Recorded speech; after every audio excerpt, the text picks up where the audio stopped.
Et notre invité ce matin dans la grande interview CNews et Europe 1, c'est Robert Ménard, maire de Béziers. Bonjour Robert Ménard. Bonjour. Bienvenue Bonjour dans notre édition du matin. Lettre à Clara, c'est le livre que vous avez écrit aux éditions Télémac. Un mot d'abord sur ce que va annoncer ce soir Sébastien Lecornu, Premier ministre, pour aider les automobilistes face à la hausse des prix des carburants. Vous en entendez rien ou pas grand-chose? Non, je le dirais même pas comme ça. J'attends qu'il ne nous raconte pas des cracks.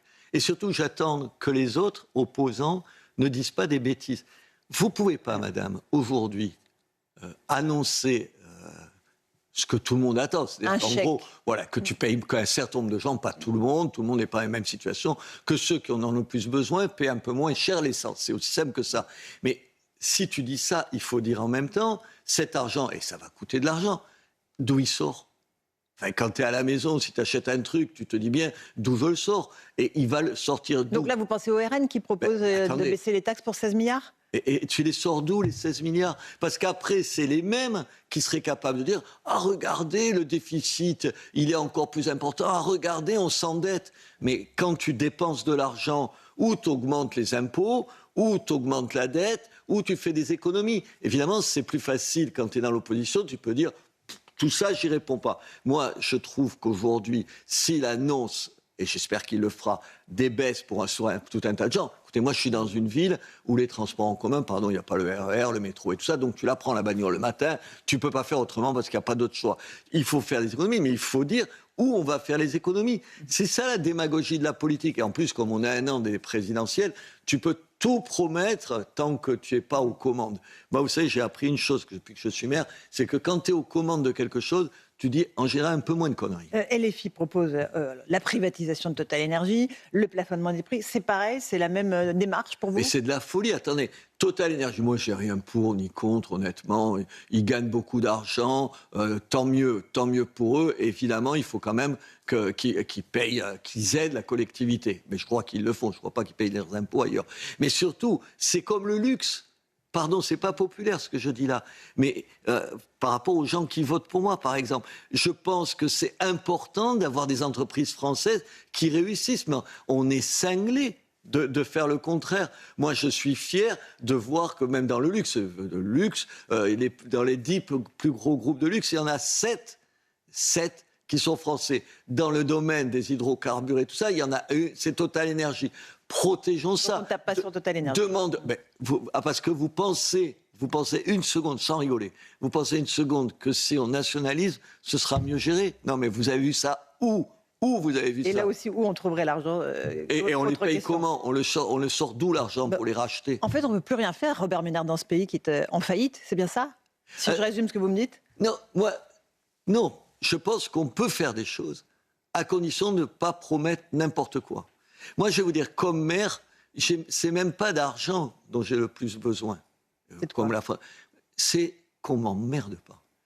Les normes. Attendez, je vais vous donner n'importe quel dossier. Je vous rends compte, n'importe quoi. Tu fais une zone industrielle, tu mets plus d'années, je vous jure sur la tête de ma fille, plus d'années à discuter des modalités, à remplir, que de le construire. Aujourd'hui, construire un bâtiment, c'est le plus facile. Tout le reste, c'est plus compliqué. J'en peux plus des chauves-souris.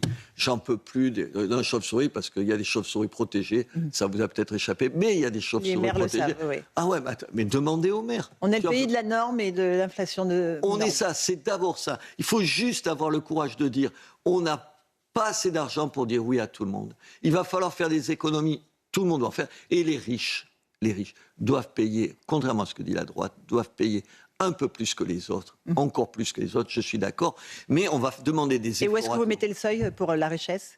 Ah oui, c'est pas, combien il avait dit, 4 000 euros par mois. Non. Enfin, il y a des fortunes en France importantes. Oui, dans une période difficile, tu peux leur demander un peu plus d'argent. Moi, pardon, je connais des riches qui sont prêts à le faire. Je pense qu'il y a des gens qui ont de l'argent, ils n'ont peut-être pas besoin d'avoir la sécurité sociale, ils peuvent tout payer eux-mêmes. Robert Ménard, Gérald Darmanin a été en début de semaine en Algérie, voyage express. Il a pu s'entretenir avec le président Tebboune, notamment à propos de notre confrère Christophe Glaise. Je sais que son sort vous importe beaucoup.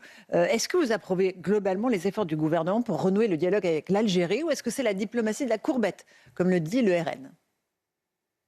Écoutez, il y a deux niveaux sur Christophe Glaise. D'abord, il y a ce que dit la diplomatie Ni vous ni moi ne le savons, laissez-le faire le boulot. Et il y a à nous à continuer, vous le disiez, à taper du poing sur la table, le rappeler. Enfin, ça fait plus de 2 ans qu'il est en prison. Enfin, c'est pas un terroriste, il faut être tombé. Il travaille pour SoFoot, en fait, les gens qui s'intéressent. C'est un journaliste sportif. C'est un journaliste sportif. Enfin, je veux dire, il fait pas ça. Il a interviewé 2 types qui sont des Kabyles et qui sont plutôt pour l'autonomie ou l'indépendance. Mais enfin, c'est pas son problème. Il les interviewe, il est interrogé sur le foot. Ça, c'est une chose.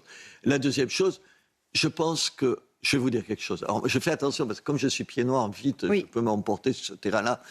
Je pense... D'abord, il faut faire la différence entre le peuple algérien et le régime. Et le régime algérien. Okay. Le régime algérien, il ne s'arrêtera pas de taper sur la France. Pourquoi ? C'est consubstantiel ? Mais parce qu'il vit de ça. Dès qu'il y a un problème en Algérie, putain, qu'est-ce qu'il y a comme problème en Algérie ? Regardez les révoltes qu'il y a eu ces dernières années et tout. Chaque fois, tu as un parapluie, tu l'ouvres, la colonisation. On tape sur la France. Voilà, c'est ça, en fait. Aujourd'hui, ils te demandent, ils disent, ah oui, il y a des biens mal acquis, donc ils veulent que la France rende un certain nombre de biens qui ont été la propriété d'anciens responsables, y compris de ministres et tout. Mais enfin, attendez, les ministres qu'on a, le chef de l'État, il était déjà ministre à l'époque. Enfin, il faut arrêter. Sur le dossier des OQTF, qui est vraiment sensible pour nous, parce qu'il n'y avait plus du tout de coopération ni judiciaire, ni sur le dossier des OQTF, on en est désormais à 150 OQTF algériens renvoyés depuis le début de l'année. On peut se satisfaire de cette reprise de la coopération avec l'Algérie. Il faut aller plus loin dans ce dialogue de respect, dit-il Gérald Darmanin, et de fermeté. Attendez, vous pouvez être respectueux des gens et leur dire, attendez, ils ont 150 par rapport aux plus de 50 000 personnes algériens qui sont concernées par ça. Il faut juste... Alors, là, il faut être... Moi, je dirais aux gens, et là le gouvernement aujourd'hui n'est pas assez dur là-dessus, c'est dire, très bien, vous ne donnez pas plus d'OQTF, on vous donne plus de visas. Alors ça n'a pas marché. C'est ce que dit Gérald Darmanin, ça n'a pas marché. La politique de la fermeté n'a pas marché. Enfin, et parce que là, ça a marché. Parce que vous croyez qu'ils vont libérer Christophe Glaise ? Vous croyez non mais vous y croyez sérieusement ? À la première difficulté, ils sont où le gouvernement algérien ? Du côté de nous ou du côté de la démagogie absolue ? Mais je n'en crois pas un mot. Ça fait 60 ans que ça dure. C'est leur fonds de commerce. C'est ce qui leur permet d'exister, c'est ce qui leur permet de survivre. C'est de dire chaque fois qu'il y a un problème, c'est la France qui est coupable, c'est le colonialisme. Mon Dieu, avec la richesse pétrolière de l'Algérie est dans l'état où elle est, mais vous rigolez. C'est des gens, des kleptomanes qui sont à la tête de ce pays. Robert Ménard, les OQTF, vous connaissez bien le sujet, et de près et pour cause. Vous allez comparaître le 30 septembre prochain devant le tribunal correctionnel pour avoir refusé de marier un homme en situation irrégulière sous OQTF, de nationalité, je crois, algérienne. Absolument. Vous risquez 5 ans de prison, 75 000 € d'amende, de ne plus être éligible, donc de perdre votre fauteuil de maire. Est-ce que la République marche sur la tête ? On avait Gérald Darmanin qui a dit il faut faire changer la loi. Est-ce que vous le croyez ? Est-ce qu'il faut faire vite ? Ah mais moi je ne lui fais pas de procès d'intention, mais j'ai entendu M. Nunez. Qu'est-ce qu'il dit, M. Nunez ? Il dit que le maire doit respecter la loi. Mais il se fout de ma gueule. Enfin, d'abord, si j'étais lui, je m'adresserais au chef de l'État qui trouvait que c'était UBS. J'attends que M. Nunez demande à M. Macron s'il fallait que j'applique la loi. Il ne l'a jamais dit. Ça veut dire, je dis ça parce que c'est le même univers politique et tout, mais ils se foutent de moi.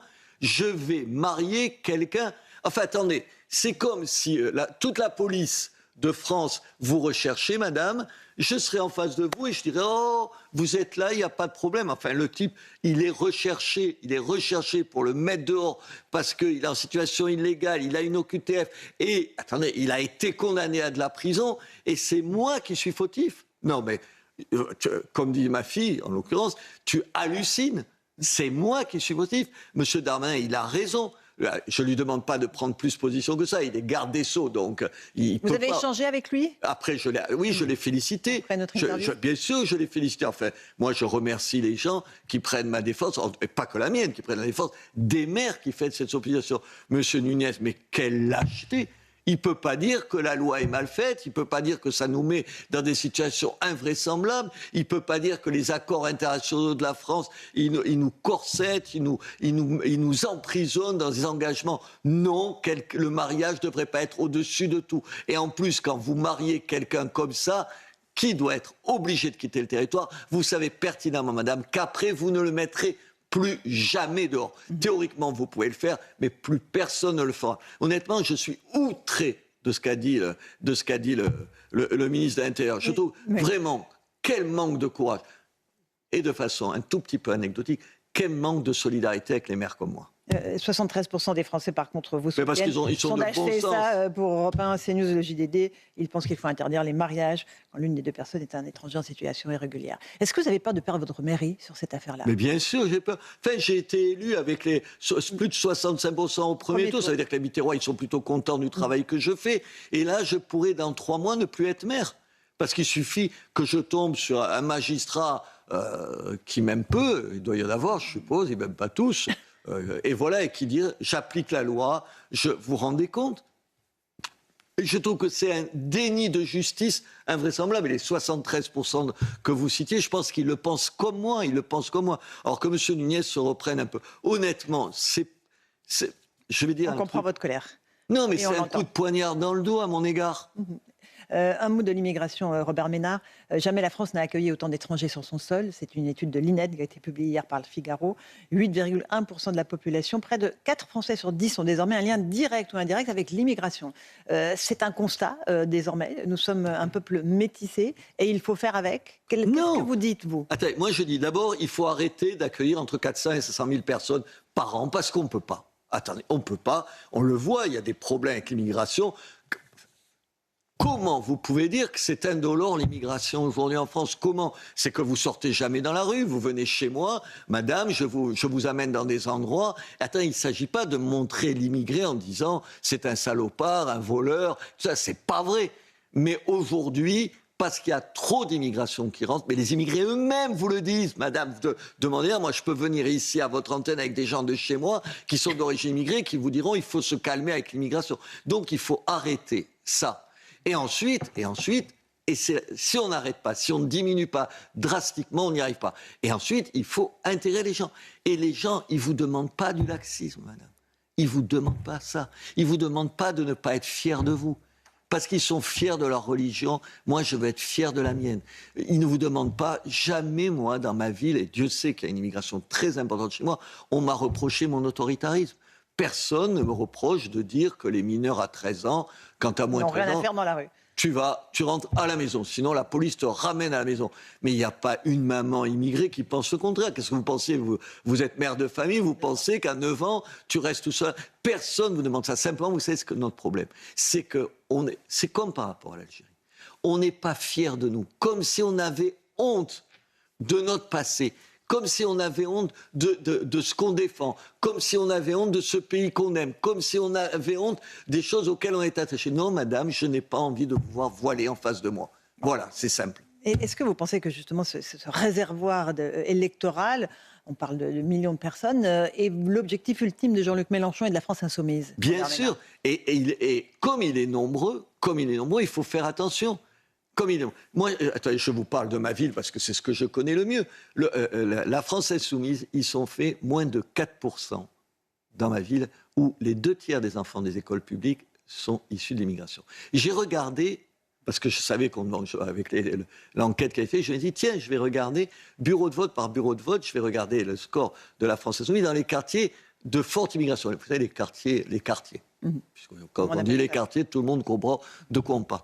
Mais il faut au maximum 5-6%. Comment vous l'expliquez ? Parce que je leur parle, parce que je les respecte, parce que je ne leur fais pas un procès, pardon d'être méchant, d'être procès sur leur prénom. Je me fous qu'ils s'appellent Mohamed et ça, c'est moi. pour Éric Zemmour. Mais oui, mais il ne faut pas. Il faut leur dire... Attendez, moi, j'ai du respect pour les gens, que tu sois issu de l'immigration ou pas. Et je comprends de vous à moi que tu quittes un certain nombre de pays du Sud et que tu viennes en France, parce que quand même mieux la France. Parce que la France, tu écoutes un certain nombre de gens, c'est terrible, mais il y a des centaines, et il y aurait des millions de personnes qui viendraient bien y vivre tous les ans. Il faut leur dire qu'il y a des règles. Personne, madame, ne vous reproche de rappeler les règles.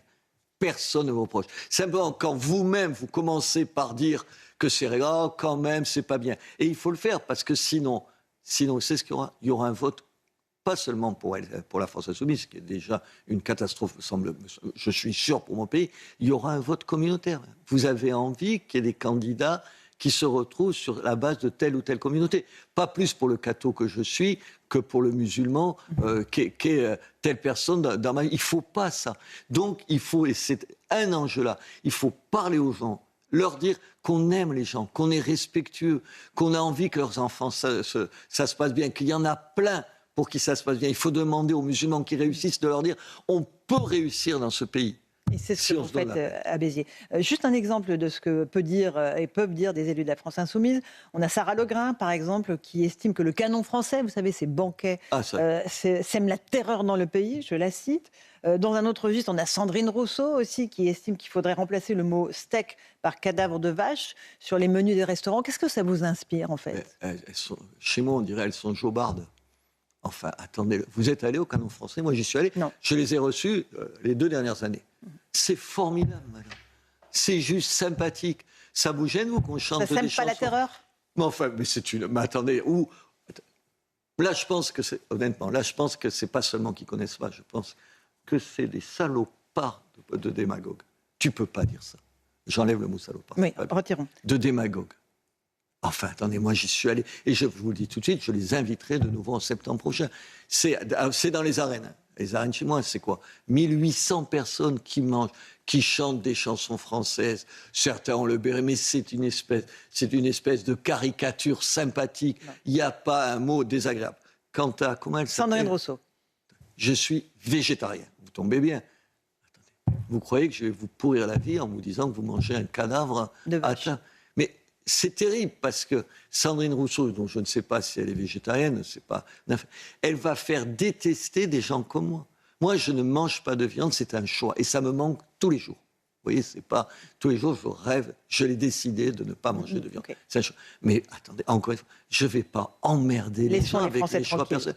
On ne peut pas arrêter de casser les bonbons à tout le monde en voulant imposer. Or, j'aime ceci, c'est ce qu'il faut faire. Il faut arrêter, Robert Ménard, parlons un peu de politique, parce qu'on vient de parler de la France Insoumise, du Rassemblement National aussi. Est-ce que la tenaille RN-LFI, elle vous semble inéluctable alors on se parle pour 2027?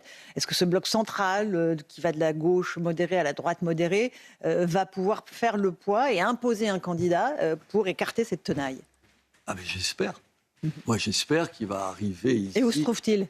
Ah mais j'en sais rien. J'espère qu'il va y avoir quelqu'un qui ne soit pas un fou furieux, comme vous venez de citer un certain nombre de propos de ce que disent les gens de la France Insoumise, qui de l'autre côté, et je ne renvoie pas, je n'ai pas un signe d'égalité entre la France Insoumise et le Rassemblement National, évidemment pas. Vous feriez le choix du RN au second? Bien sûr, enfin attendez, je suis pas... Je fais des choix à un moment donné. Non, mais le RN, sur les questions économiques, sur les questions sociales, c'est quand même du n'importe quoi, quand même, pour dire. Oui, moi, j'espère qu'il va, entre ça, il va naître quelque chose. Je ne sais pas, je ne suis pas sûr quand... Je ne sais pas, je prends M. Darmanin, puisqu'on en parlait à l'instant. M. Darmanin, M. Retailleau, Éric Ciotti, Éric Zemmour... mais au moins les 3 premiers... Gabriel Attal. Gabriel Attal, même, on doit pouvoir discuter sur un certain nombre de choses. Il faut faire naître une proposition, mais un peu unitaire. Sinon, l'hypothèse, ça va être M. Mélenchon au 2e tour. Vous voyez M. Mélenchon au 2e tour. Enfin, le danger qu'il représente pour ce pays. C'est-à-dire, c'est quoi? C'est le chaos assuré, quoi qu'il arrive, quel que soit le résultat? Ah non, mais j'espère que... Mais le problème, c'est que, comme la France Insoumise, leur rêve, c'est si jamais il y avait un candidat du RN, il a dit une insurrection populaire, le maire de Saint-Denis. Vous vous rendez compte que des gens... Il dit, oui, ça pourrait être... Mais en dessous, c'est... Si ça arrivait, ça me ferait pas pleurer. Mais vous vous rendez compte dans quelle situation on est? La France Insoumise, c'est un danger pour la démocratie. Mais je ne serais pas quelqu'un qui dirait qu'il faut interdire la France Insoumise. Je suis un truc de fou furieux. De la même façon que je n'interdirais pas, évidemment, le Rassemblement national. Oui, il faut trouver une droite qui n'est pas honte d'elle-même, qui parle aux gens, qui parle sans prudence. Un peu comme vous le faites, Robert Ménard. Je ne sais pas. Et alors, je dis pour nos auditeurs, vous avez toujours la barbe, ça veut dire que vous n'y pensez pas en vous rasant le matin? Mais non, parce qu'il faut être une certitude de soi, un talent de soi que je ne suis pas sûr d'avoir. Avant les débuts d'émission, vous me disiez, je doute toujours. Moi, je doute toujours de moi, si tu doutes pas. Mais peut-être que de douter, c'est une qualité. Et oui. Voilà, c'est ce que me dit... Les hommes providentiels, parfois, doutent. Providentiel, il ne faut pas se prendre pour une queue de cerise, là. En tout cas, ce n'est pas au programme pour l'instant. Non, au problème, c'est aider quelqu'un, ou c'est des soi-même, on verra, à faire naître une proposition qui fasse rêver les Français. Ils se disent, tiens. Rêver ou qui les rassure? Parce Non, que là, ils en ont marre de rêver et ils rêvent plus. Non, les deux. Les rêver, ça veut dire enfin un type qui ne me cache pas la vérité, mais qui me dise qu'il y a un espoir dans ce pays. Attends, ce pays, il existera après qui que ce soit élu, ça existera après. Qui disent à la fois, voilà, je suis attentif à vous, mais je vous protège en même temps. C'est ces deux choses-là. Il faut le faire. Enfin, Merci il beaucoup. faut trouver la façon de le dire. Merci Robert Ménard d'être venu ce matin sur CNews.